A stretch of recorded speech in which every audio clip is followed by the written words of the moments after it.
El arrebatamiento de la iglesia, hermano, antes de hablar del arrebatamiento de la iglesia, tenemos que hablar del tiempo actual en que vivimos usted y yo ahorita. Estamos, hermano, en una dispensación, ¿sí?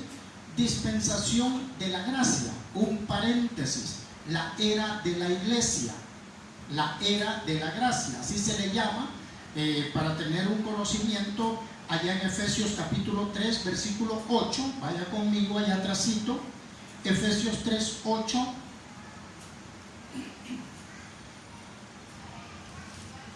Dice la palabra: a mí, dice Pablo, que soy menos que el más pequeño de todos los santos, me fue dada esta gracia de anunciar entre los gentiles el evangelio de las inescrutables riquezas de Cristo, y de aclarar a todos cuál sea la dispensación del misterio escondido desde los siglos en Dios, que creó todas las cosas, para que la multiforme sabiduría de Dios sea ahora dada a conocer por medio de la iglesia a los principados y potestades en los lugares celestiales.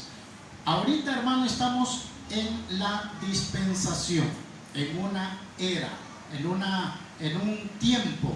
Mire, las dispensaciones, hermano, es un método de interpretación de la historia que divide la obra y los propósitos de Dios hacia la humanidad en diferentes, por supuesto, tiempos, ¿verdad? Dios siempre ha querido, hermano, la redención del hombre.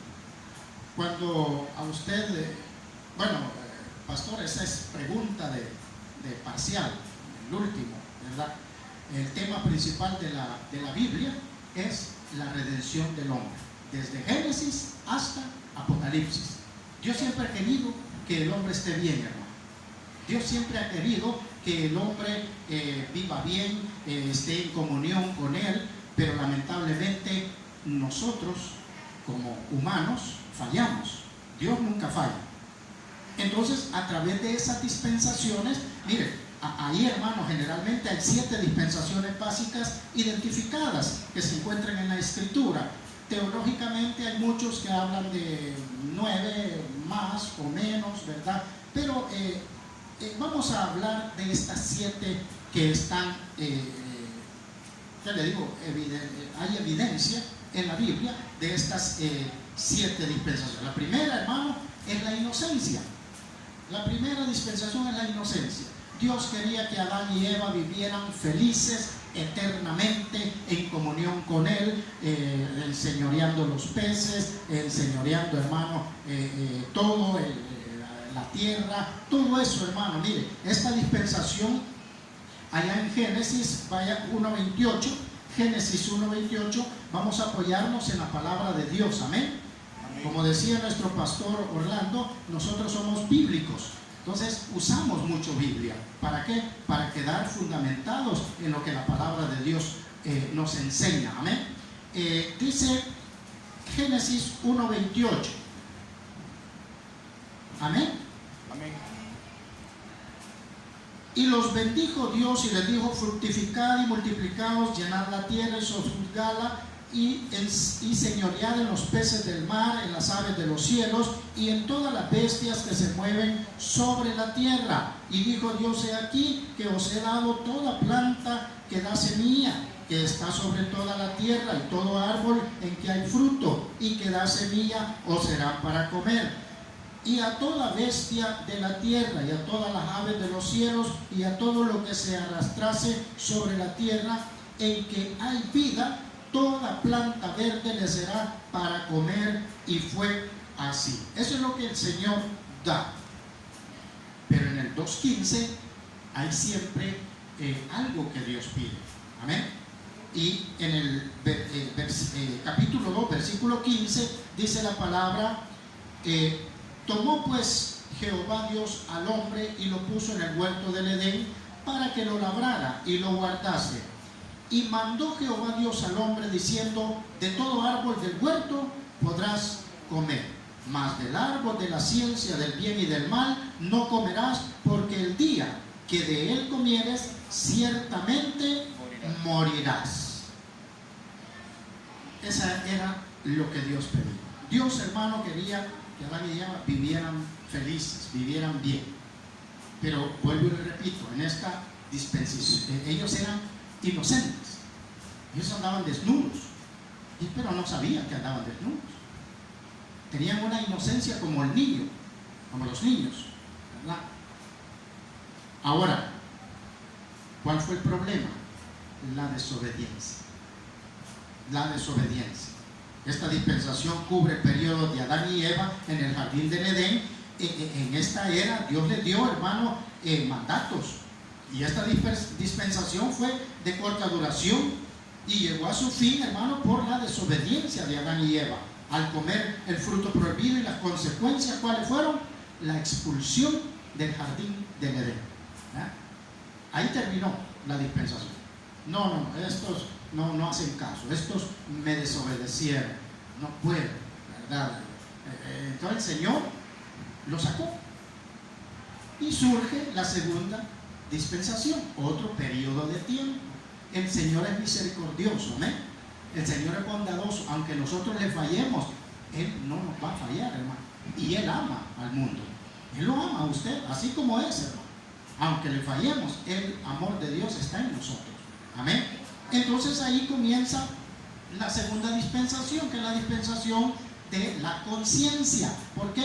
Porque ya ellos estaban conscientes, Adán y Eva, de lo que habían hecho, hermano, y eso duró aproximadamente unos 1656 años, por ahí duró. Pero, hermano, desde el tiempo de la expulsión de Adán y Eva del jardín del Edén, esa dispensación duró hasta el diluvio.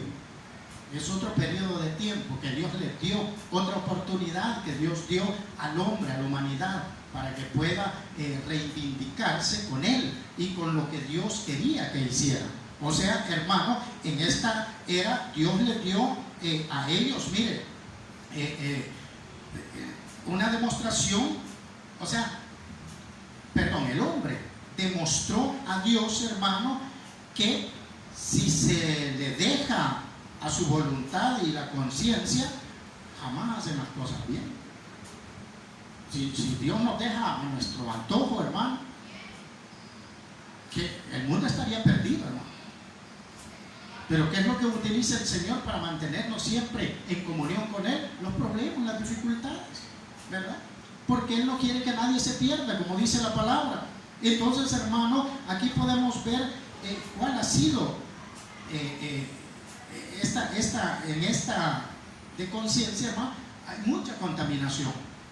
Recuerda, Caín mató a Abel, de ahí se dispersó, por otro lado se fue, Caín fue marcado, ¿verdad? Y ahí comienza, hermano, eso. Entonces, dice la palabra que fue tan grande la maldad del hombre, dice, que Dios decidió, hermano, mandar el diluvio, ¿verdad? Para determinar. No, estos tampoco me hicieron caso. Estos tampoco, por más que les digo, por más que les di, por más que los protejo, pero entonces empieza una dispensación diferente después del diluvio, que es el gobierno humano. Allá en Génesis 8 se inicia, hermano, ahí cuando, mire, Dios había destruido la vida sobre la tierra con el diluvio universal, amén, pero salvó a una familia, a 8 personas, amén. Estamos hablando de Noé, ¿sí? Entonces, ¿para qué salvó Dios a Noé? Para salvar la raza humana, para mantener siempre, ¿verdad? Dios les dio promesas y mandatos a Noé y su familia, pero los descendientes de Noé, hermano, no se dispersaron ni repoblaron la tierra como Dios les ordenó. No lo hicieron, por lo tanto fracasaron también en su responsabilidad. Y en esta dispensación los habitantes de la tierra comenzaron, hermanos, si usted recuerda, a construir una torre, la famosa torre de Babel, ¿verdad? Ellos ahí querían estar unidos y había orgullo, había esto, y querían llegar al cielo para estar a la par. Mire, el hombre siempre ha fallado, hermano. Usted y yo siempre fallamos. Por eso la misma palabra nos habla de que no hay ni a uno perfecto sobre la faz de la tierra. Todos estamos inclinados al mal. Entonces Dios puso fin a esa construcción de esa torre, creando diferentes lenguajes y forzando naciones y culturas. Hermano, ahí es donde comenzaron todas las culturas paganas, hermano. De ahí. Entonces el Señor dijo, otra dispensación, voy a dar otro tiempo, y surge la dispensación de la promesa de Abraham. ¿Sí? Comienza ahí con el llamado de Abraham, continuando a través de las vidas de los patriarcas y terminando con el éxodo del pueblo judío. Amén. Dios desarrolló a una gran nación, hermano, que Él había elegido como su pueblo, como queriendo decir, hermano, bueno, estas naciones ya no hacen. Voy a formar un pueblo que me adore, que me busque, que me ame, que esté bien conmigo. Y de ahí es donde surge, hermano, el pueblo de Israel. Ahí es donde surge, hermano, el pueblo escogido por Dios, a través de la promesa. Y eso usted lo ve, que todo eso, hermano, fue dado a Isaac, a Jacob, ¿verdad? Para siempre sobrellevar eso. Pero ¿qué pasó, hermano? Yo escogí este pueblo, pero no hacen caso. Voy a hacer otra cosa. Le voy a dar un periodo de tiempo y le voy a poner una ley. Y se recuerda, ahí sale Moisés con los 10 mandamientos y surge la dispensación número 4, hermano, número 5, que es la dispensación de la ley. ¿Sí? Duró casi 1500 años, desde el Éxodo hasta que la ley fue suspendida después de la muerte de Jesucristo. Esta dispensación continuará durante el milenio, hermano, con algunas modificaciones.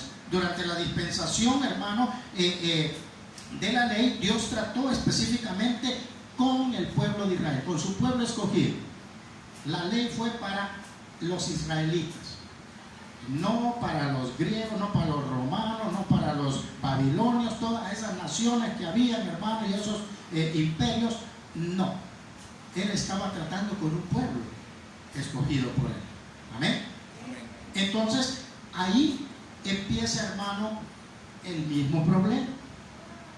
Dice la palabra y que Israel volvió a hacer lo malo ante los ojos del Señor. Y Dios usó esas naciones paganas que estaban alrededor para enjuiciar o castigar a Israel. Así lo usaron. De ahí Israel se arrepentía y volvía a estar bien con Dios, pero volvían a hacer lo malo ante los ojos de Dios. Y eso lo va a encontrar en la palabra de Dios. En cada momento lo menciona, ¿verdad? Entonces, hermano,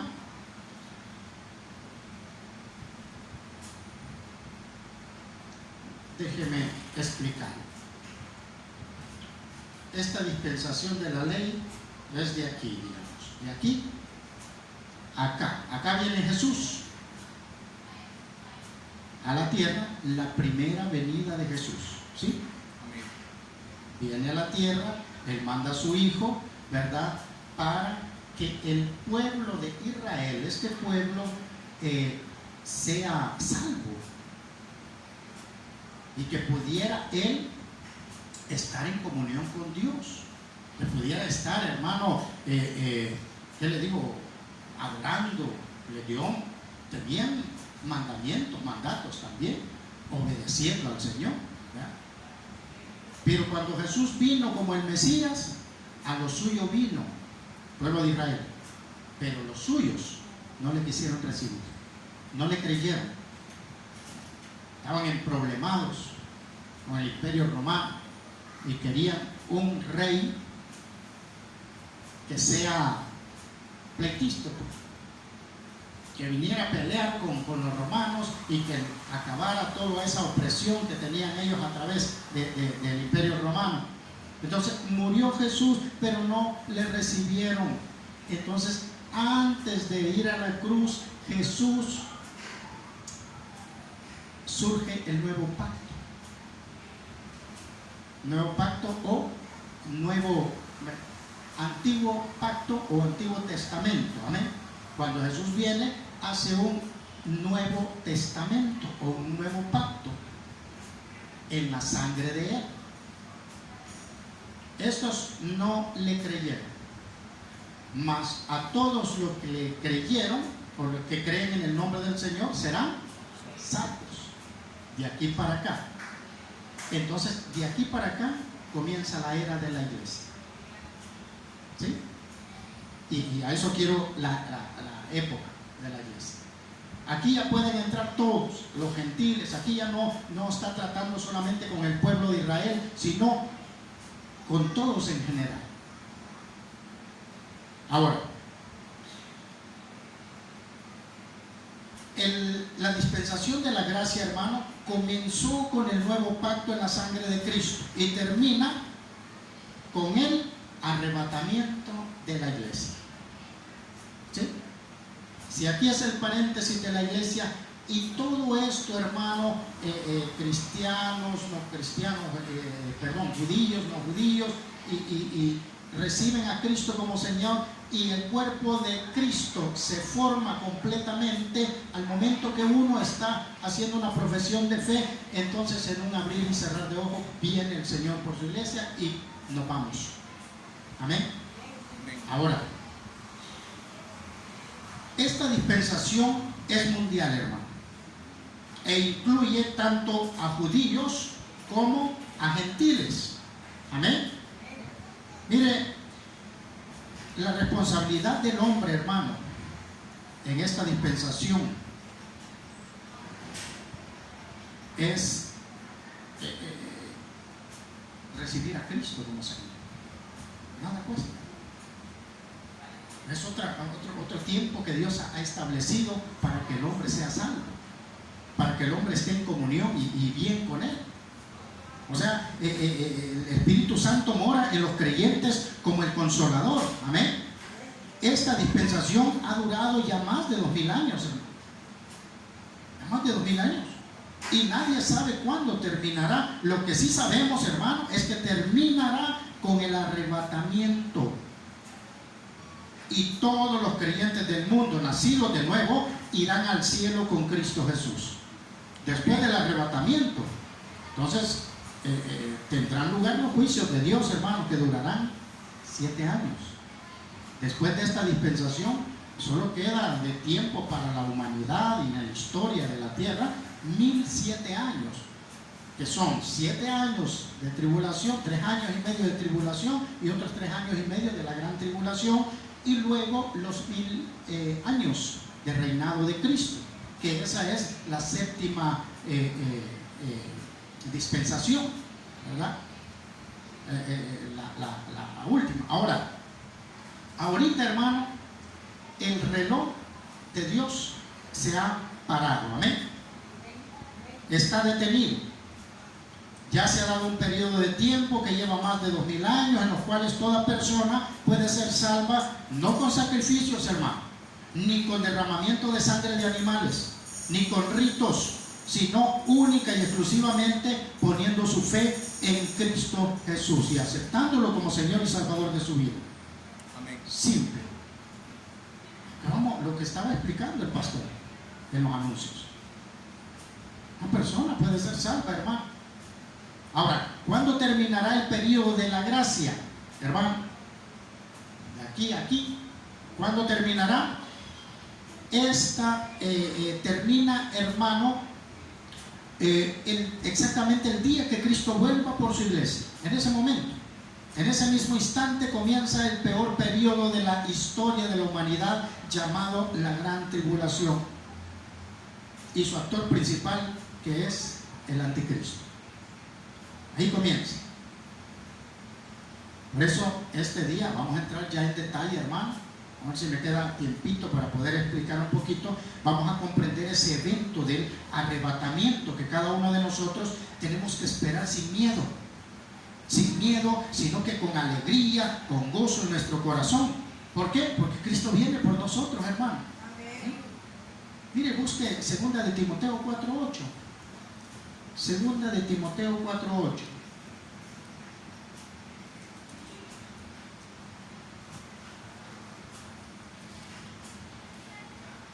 Dice la palabra: por lo demás me está guardada la corona de justicia, la cual me dará el Señor juez justo en aquel día, y no solo a mí, sino también a todos los que aman su venida. ¿Amén? Por eso le decía, usted y yo debemos amar la venida del Señor. Amén. Como cristianos debemos anhelar que todos los días, Señor, ven ya. Hermano, si usted conociera o imaginémonos estar ante la presencia de Dios, donde todo es gozo, paz, tranquilidad. Allá no hay llanto, allá no, aquí llora cada rato usted, pero allá ya no, hermano. Allá no hay llanto, no hay dolor. Y estar a la presencia de Dios. Por eso todo cristiano tiene que amar la venida. Entonces, pastor, ¿qué es el arrebatamiento de la iglesia? Es el acontecimiento más esperado por la iglesia de Cristo, hermano, en el cual nuestro Señor Jesucristo viene por aquellos que creen en Él. El que no cree ya ha sido condenado, dice la palabra. Pero el que cree tiene vida eterna. Amén. ¿Amén? Y viene tanto por vivos, así como muertos. El arrebatamiento viene del griego arpazo, ¿sí? Que significa tomar por la fuerza, hermano. O sea, Jesús viene para arrebatarnos de este mundo y llevarnos al cielo con Él. Él viene a tomar. Siempre que se usa la palabra arpazo en el Nuevo Testamento, se refiere a trasladar a otro lugar. Como quien dice, de aquí te voy a quitar y te voy a poner acá. ¿Sí? Eso. Mire, apoyémonos en la palabra de Dios. Hechos 8:39. Hechos 8:39.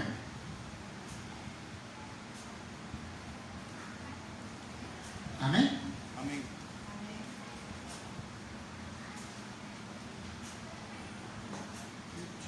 Hechos 8:30. Dice la palabra: cuando subieron del agua, el Espíritu del Señor arrebató a Felipe, o sea, lo puso de un lugar a otro. O sea, lo arrebató a Felipe y el eunuco no le vio más y siguió gozoso su camino. Si usted recuerda ese pasaje, el bautismo del eunuco, el etíope. Entonces, ahí, hermano, se usa la palabra arpazo, ¿verdad? Que es de un lugar a otro. Asimismo, podemos también, hermano, apoyarnos en 2 de Corintios 12. 2 de Corintios capítulo 12, versículo 2. Dice la palabra: conozco a un hombre en Cristo que hace 14 años, si es en el cuerpo, no lo sé, si fuera del cuerpo, no lo sé, Dios lo sabe, fue arrebatado, dice, hasta el tercer cielo, dice la palabra. Amén. Amén. Y conozco al tal hombre, si en el cuerpo o fuera del cuerpo, no lo sé, Dios lo sabe, que fue arrebatado al paraíso, donde oyó palabras inefables que no les es dado al hombre expresar. Otro arrebatamiento, hermano, arpazo, poner de un lugar a otro. Amén. Tenemos otro, Tesalonicenses 4:17, y este es de nosotros, hermano. Tesalonicenses 4:17, dice la palabra,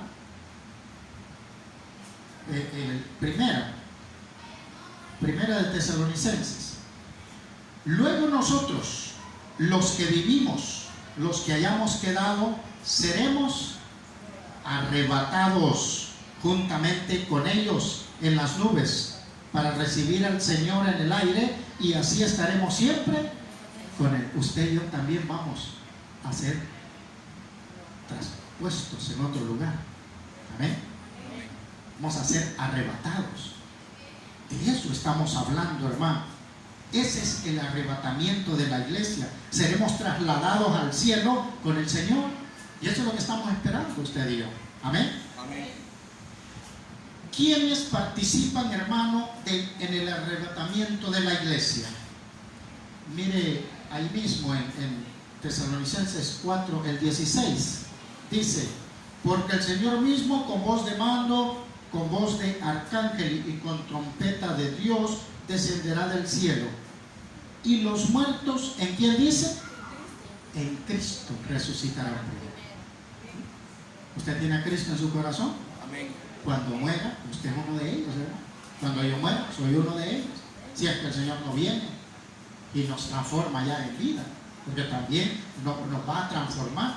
Entonces, los muertos en Cristo son las almas, hermanos, que murieron en Cristo, y viene el Señor por su cuerpo ya glorificado. Va a ser un cuerpo glorificado. No. Si usted en su cuerpo tiene platino, hermano, allí ya no va a haber platino. Si tiene rellenos en las muelas, hermano, acá. Si tiene corona, todo eso queda aquí en la tierra. Todo eso, hermano.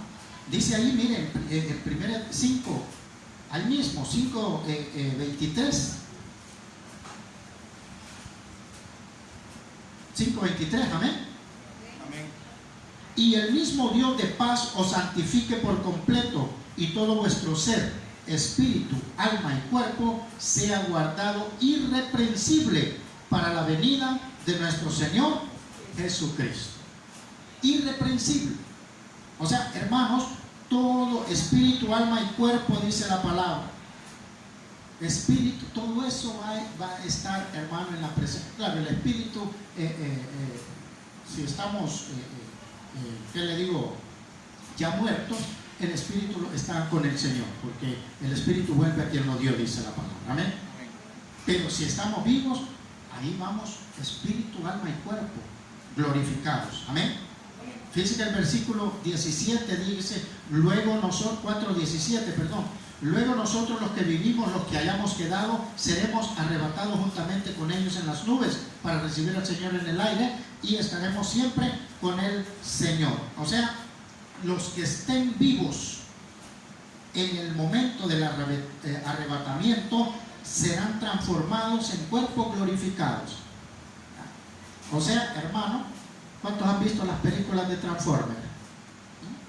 ¿Ha visto usted los carros esos que van y de repente cuando van cambiando de imagen, de apariencia? ¿Sí? Sí, aquellos que estén vivos serán transformados, dice la palabra. ¿Qué quiere decir? Que en el momento en que usted y yo volamos al Señor, o sea, volamos hacia el Señor que está en las nubes esperándonos, en ese momento hay una transformación en nuestro cuerpo, hermano, que va a ser ya no diferente, sino un cuerpo glorioso. Mire, apoyémonos, 1 Corintios 15:50. 1 Corintios capítulo 15, versículo 50.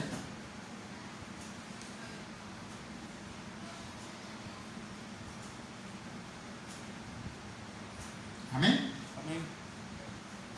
Pero esto digo, hermanos, que la carne y la sangre no pueden heredar el reino de Dios, ni la corrupción heredará la incorrupción. Y aquí os digo un misterio: no todos dormiremos, pero todos seremos transformados en un momento, en un abrir y cerrar de ojos, a la final trompeta, porque se tocará la trompeta y los muertos serán resucitados incorruptibles, y nosotros seremos transformados, porque es necesario que esto corruptible, o sea, este cuerpo, hermano, se vista de incorrupción, y esto mortal se vista de inmortalidad. O sea, esa es la transformación que vamos a tener cada uno de nosotros allá. Por lo tanto, mis amados, pues queda usted preguntar: ¿y los niños? Los niños son de Cristo, hermano. Amén. Los niños, hermano, pues son de Cristo en una edad de inocencia. Pero aquellos que ya tienen conciencia, que ya tienen conocimiento, ellos, hermano, no han pecado mucho como nosotros, ¿verdad? Me imagino. porque comienzan a vivir, pero igual, si aceptan a Cristo como Señor y Salvador, la edad, hermano, en que un niño puede aceptar a Cristo es a los 8 años aproximadamente, que ya tienen conocimiento, aunque ahora ya van más avanzados los hijos. Ahora con tanta situación, hermano, con tanta tecnología, ellos ya van despiertos. Yo recuerdo que antes el niño abría los ojos a los 8 días de nacido. ¿Se recuerda? No, pregúntenle a la abuelita. A los 8 días abría los ojos. Ahora no, hermano, ahora allí sale en la foto que le toman en la barriga, todo eso, hermano, es ya avanzado. Los niños ya salen, hermano, así. Va a llegar el tiempo en que los niños ya van a salir con dientes, hermano.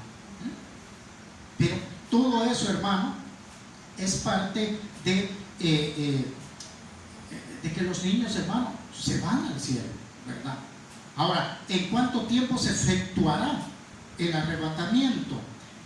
Allí en Primera de Corintios 15:52, mire lo que dice: en un momento, en un abrir y cerrar de ojos. O sea que esto va a ser rápido, hermano.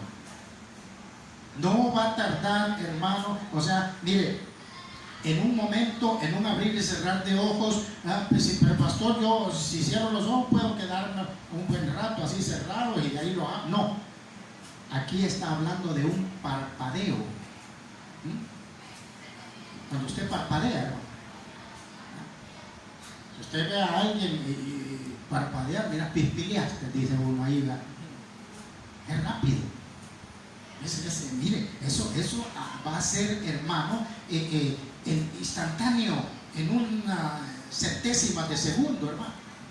Eso va a ser rápido. O sea, no se va a tardar mucho. Ahora, el arrebatamiento y la segunda venida de Cristo son lo mismo. No, hermanos. Porque a veces nos confundimos. A veces interpretamos mal la palabra de Dios, hermano. No es que nos confundamos, sino que le damos una mala interpretación. El arrebatamiento y la segunda venida de Cristo son acontecimientos separados, hermano. Acontecimientos separados.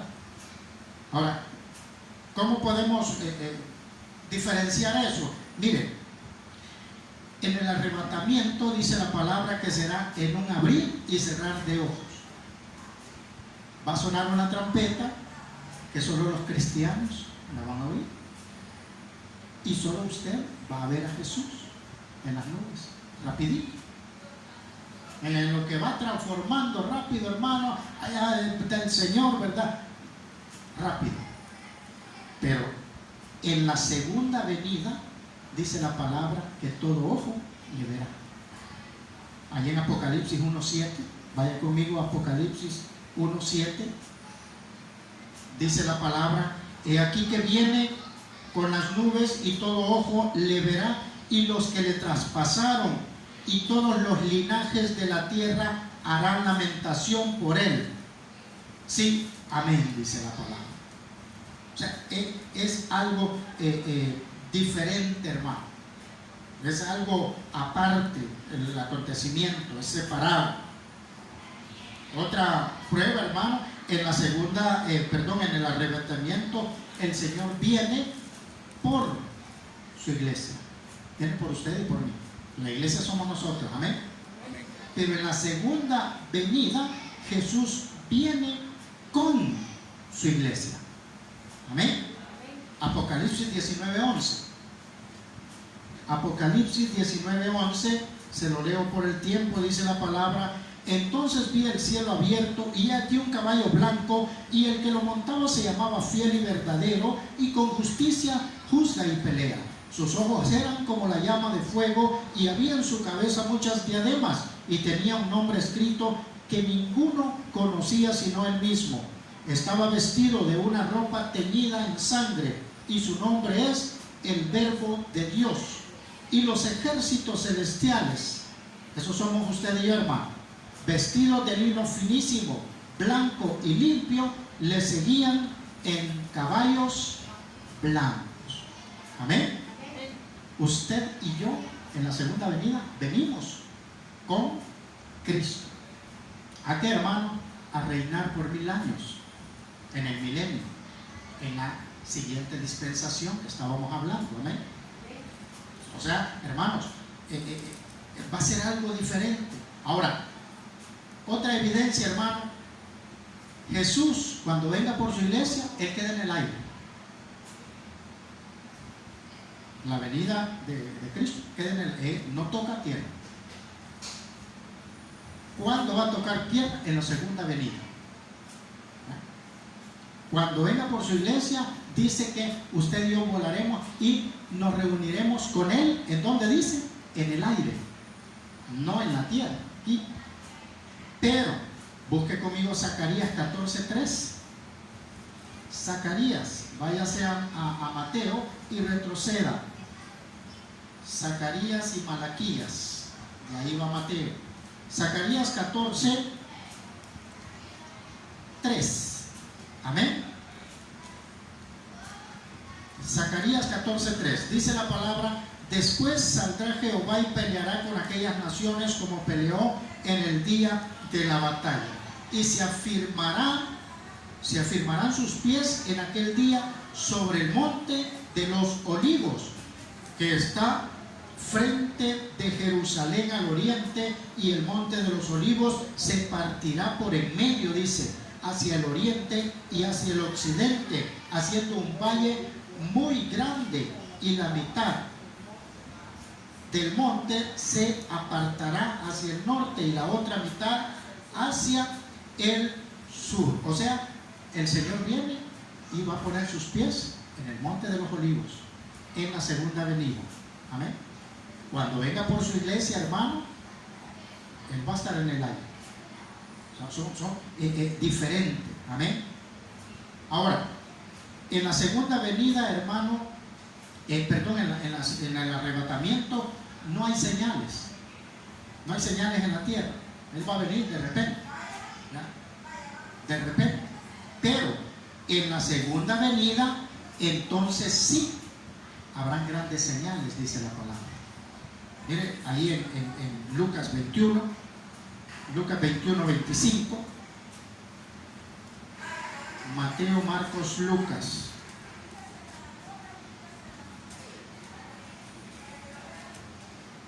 Mateo, Marcos, Lucas 25.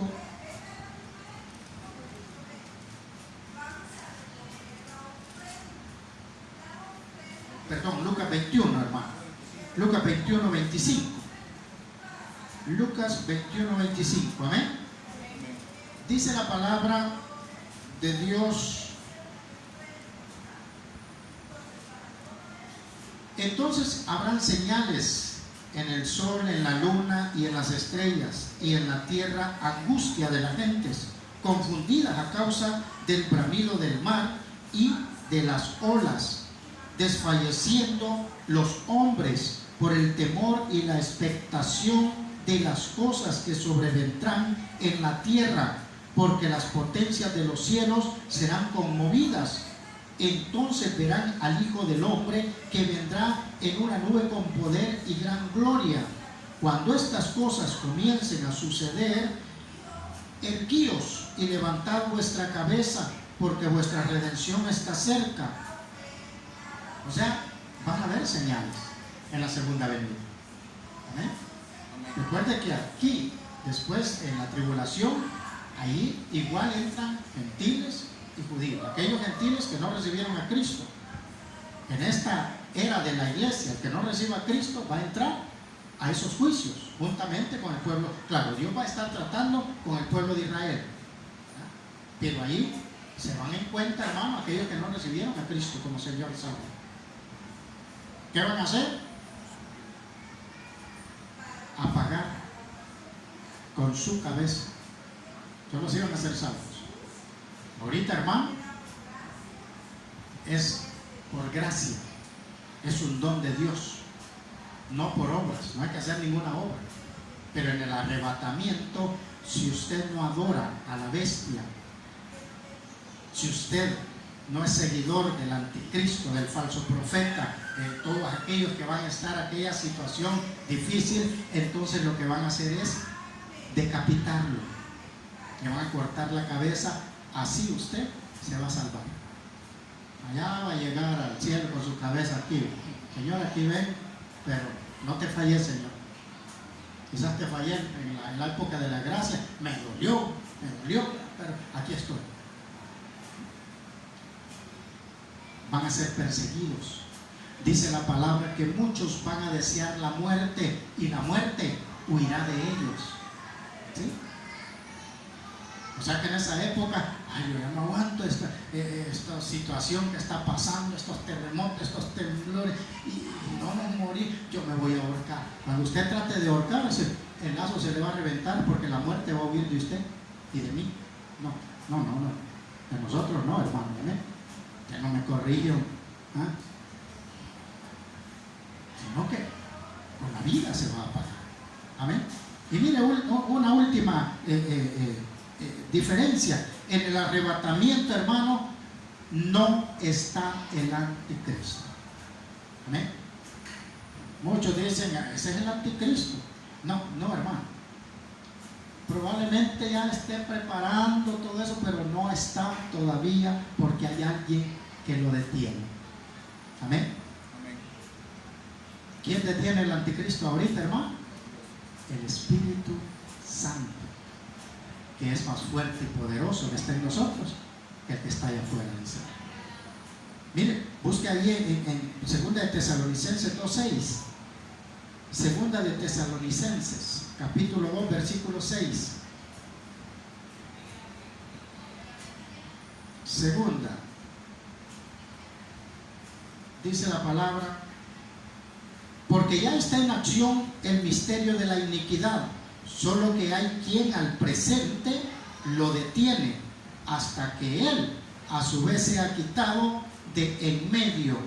Entonces se manifestará aquel inicuo, a quien el Señor matará con el espíritu de su boca y destruirá con el resplandor de su venida. O sea, cuando sea el arrebatamiento, surge el anticristo. Amén. Ahí surge el anticristo. Ahora, como leímos en el capítulo 8, en la segunda venida, ahorita que venga el Señor, no está el anticristo, pero en la segunda venida, Él va a matar al anticristo, dice la palabra. Dice el versículo 8: y entonces se manifestará aquel a quien el Señor matará con el espíritu de su boca. O sea que ya va a estar en la tierra. Amén. Entonces, para ir avanzando, cerrando, ¿cuándo será el arrebatamiento? No se sabe la fecha. Nadie, hermano, la puede decir. Después del arrebatamiento, como le decía, quedan solamente 1007 años para la historia de la humanidad. Dice Mateo 24:36, dice la palabra de Dios, 24:36.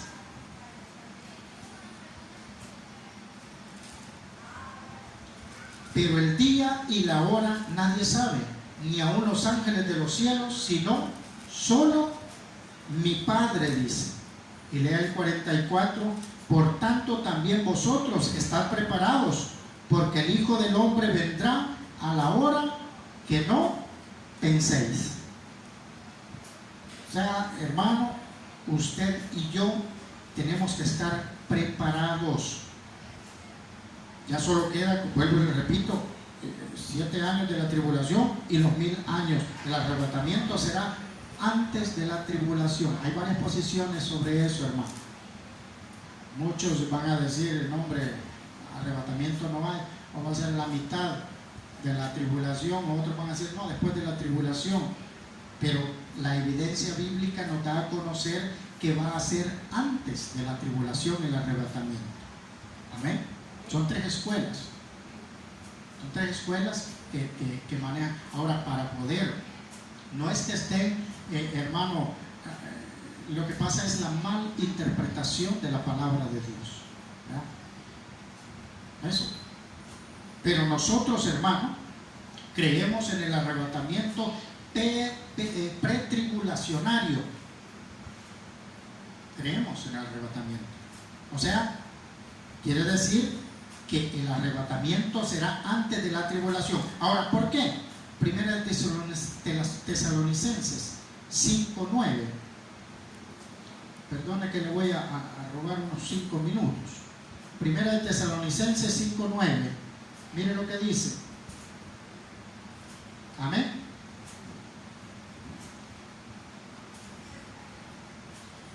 Porque no nos ha puesto Dios para ira, sino para alcanzar salvación por medio de nuestro Señor Jesucristo. Por lo tanto, no vamos a ver la ira de Dios, que es, o el día de la ira del Señor, que es la tribulación. Amén. Por eso va a ser antes. Ahora, habrán señales antes del arrebatamiento, ya lo leímos, no del día ni la hora, pero sí de su venida inminente a este mundo. La ciencia va a aumentar. Ahora, hermano, usted ve la ciencia cómo está. Ha aumentado bastante. Si antes, hermano, no había tanta ciencia como ahora, ¿no? Estaba escuchando que quieren ir a Venus para ver si así como en Marte, que ya quieren hacer colonias ahí para que usted y yo vayamos de campamento ahí. La ciencia ha avanzado, ¿no? Ahora, lo otro, han venido muchos anticristos. Esa es una señal. Muchos dicen: yo soy el anticristo, y usted ha escuchado, ¿verdad?, a personas decir. Yo recuerdo hace años que un hombre cargando una cruz, no sé de dónde andaba, y diciendo que era el anticristo. Creo que era nicaragüense, no me recuerdo. Pero sí, muchos. Otra señal: tiempos peligrosos. Ahora tiempos peligrosos, ¿no? Y eso lo podemos ver, hermano. La ciencia aumentará. Daniel 12:4. Los anticristos, primera de Juan 2:18, los tiempos peligrosos en segunda de Timoteo 3, del 1 al 5. Ahora, también, hermano, por la manifestación de la naturaleza, Romanos 8:10. Estábamos hablando con mi hermano Manuel, cómo ha cambiado, hermano. Mira, ahora no se siente, no se sienten las estaciones del año. Usted no sabe si está en invierno, si está en verano, si está en otoño o está en primavera. No se sabe, hermano. Se ha distorsionado la naturaleza por todo eso. Cierro con esto, hermano. ¿Qué hacer mientras llega el arrebatamiento? Busque Marcos capítulo 13. Con esto cerramos. Marcos capítulo 13.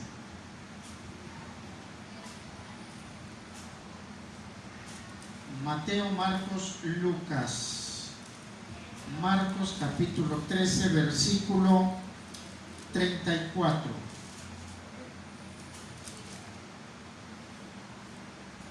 ¿Qué hacer mientras llega el arrebatamiento?